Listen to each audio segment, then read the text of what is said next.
မင်းကလေးဟာအလုံးလုံးနေချိန်မှာမမျှော်လင့်ပဲလစဉ်သွေးဆင်းသွားခဲ့ပါတယ်။သူမကယောက်ျားအဖြစ်ပြုတ်ဝဲဝတ်စားထားတာဖြစ်လို့ sanitary pad တစ်ခုမှမယူလာခဲ့ဘူးထိတ်လန့်ပြီးဘာလို့ရမှန်းမသိပဲရေချိုးခန်းဘက်ကိုချောင်းချောင်းလှည့်သွားချိန်မှာ CEO ကသူမကိုမြင်သွားခဲ့ပါတယ်။သူမကချက်ချင်းသူမတငယ်ချင်းကိုဖုန်းခေါ်ပြီးဖားယူလာပေးဖို့တောင်းဆိုလိုက်ပါတယ်။ဒါပေမဲ့မမျှော်လင့်ပဲတငယ်ချင်းက CEO နဲ့တိုက်ရိုက်မျက်နှာချင်းဆိုင်တွေ့သွားခဲ့ပြီးကြောက်လန့်လွန်းလို့ဝက်နေလိုက်ရပါတယ်။ CEO ကတော့မင်းကလေးရေချိုးခန်းထဲဝင်သွားတာကိုသိပြီးနာမည်ခေါ်ကတကားအပြင်ဘက်မှာစောင့်နေခဲ့ပါတယ်။သူမကအခန်းတကားကိုလက်နဲ့ဖိကတ်ထားပြီးစိတ်လှုပ်ရှားနေပါတယ် CEO ကတကားဖွင့်ဖို့စူးစမ်းလိုက်တော့လေအဲ့ဒီအခန်းမှာသူမမရှိပါဘူး။နောက်တစ်ခန်းကိုရွှေ့သွားချိန်မှာတော့သူမရဲ့စိတ်ပီစီမှုကအဆုံးစွန်ထိတက်သွားပါတယ်။တကားလက်ကင်ကိုလှည့်ဖို့ရောက်နေချိန်မှာပဲလူတစ်ယောက်က CEO ကိုအရေးပေါ်ကိစ္စရှိတယ်လို့ခေါ်သွားခဲ့ပါတယ်။အဲ့ဒီလူကတော့သူမတငယ်ချင်းကကူညီပို့လိုက်တဲ့သူပါ။ CEO ဟာမလိုချင်ပဲထွက်သွားရပါသေးတယ်။သူမကအန်ဒီရကင်းသွားပြီလို့ထင်ခဲ့ပေမဲ့အပြင်ထွက်လိုက်တဲ့အချိန်မှာ CEO ကအပြင်မှာပဲစောင့်နေခဲ့ပါတယ်။ဘယ်သွားခဲ့တာလဲလို့မေးလိုက်တော့သူမကဘိုင်မကောင်းဘူးလို့ဖြေခဲ့ပါတယ်။ CEO ကစိတ်ညစ်တော်လဲဆေးရုံပို့မယ်လို့ပြောခဲ့ပါတယ်။သူမကအနားယူရုံပဲလိုတယ်လို့အကြောင်းပြန်ခဲ့ပေမဲ့ CEO ကသူမကိုအိမ်ထိပို့မယ်လို့အတင်းကျပ်လုပ်ခဲ့ပါတယ်။သူမဟာနေတိုင်းယောက်ျားအဖြစ်ဝတ်စားလုပ်ကင်ရတာကြောင့်အိမ်ကအဝတ်အစားခန်းထဲမှာလည်းယောက်ျားဝတ်စားများတာပြည့်နေပါတယ်။ဒါကြောင့်မိခင်ကစိုးရိမ်ပြီးအမျိုးသမီးဝတ်စုံအချို့ဝယ်ပေးမယ်လို့အကြံပေးခဲ့ပါတယ်။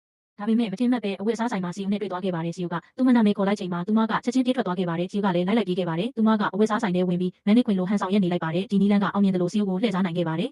ဒါပေမဲ့မကြခင်မှာပဲသူမရဲ့လျှို့ဝှက်ချက်ထွက်ပေါ်သွားစေမဲ့အဖြစ်အပျက်တစ်ခုဖြစ်လာပါတယ်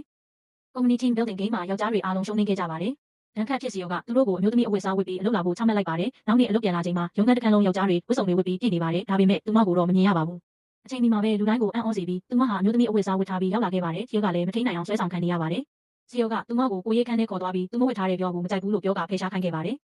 သူမကညှင်းပယ်ခဲ့တော်လဲ CEO ကမိမိကိုယ်ထိချုံမရပဲပြောအောက်ကမျက်နှာကိုမြင်ချင်နေခဲ့ပါတယ်နောက်ဆုံးတော့သူမကိုနယံထောင်ထဲကပ်ပြီးဗီယောကိုတဖြည်းဖြည်းမြှောက်လိုက်ပါတယ်အဲ့ဒီအချိန်မှာ CEO ကသူမကိုအမှန်တကယ်ချစ်မိသွားပြီဆိုတာသိသွားခဲ့ပါတယ်ဒါပေမဲ့သူ့စိတ်ထဲမှာတော့သူတယောက်ယောက်ျားပေါ်ခံစားချက်ရှိနေတယ်လို့ထင်နေခဲ့ပြီးသူ့ရဲ့ချစ်ချင်းကိုလက်မခံနိုင်သေးပါဘူး